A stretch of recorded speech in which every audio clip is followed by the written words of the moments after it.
ఒంటిపైన వయసు వస్తే సరిపోదు, కొద్దిగా జ్ఞానం విజ్ఞానం అనేది ఉండాలి. స్ట్రైట్ గా చెప్పాలంటే ఈ క్లిప్ చూశాక ఫ్యాన్స్ షాక్ అయ్యారు. అండ్ సిద్ధు జొన్నలగడ్డ గట్టిగా క్లాసీగా ఒక్క వర్డ్ లో ఫినిష్ చేశాడు. ఫస్ట్ ప్రదీప్ రంగనాథన్ ఇంటర్వ్యూలో ఆ జర్నలిస్ట్ అడిగింది, మీ ఫేస్ అంతా హీరో మెటీరియల్ కాదు, లక్ ఆర్ హార్డ్ వర్క్ అని చెప్పేసింది. ఎడ్జ్ క్వశ్చన్, బట్ కామ్ గా శరత్ కుమార్ మేనేజ్ చేశాడు. Next Kiran Abhavaram, same tone same test.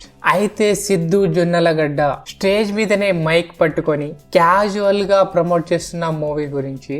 అప్పుడు అదే సేమ్ జర్నలిస్ట్ డైరెక్ట్ గా పర్సనల్ లైన్ క్రాస్ చేసేసింది. లైఫ్ లో ఉమెనైజరా మీరు? ఏంటండి? You are womanizer in your life అని అడిగేసింది. ఇది మూవీ ఇంటర్వ్యూ, పర్సనల్ ఇంటర్వ్యూ కాదు.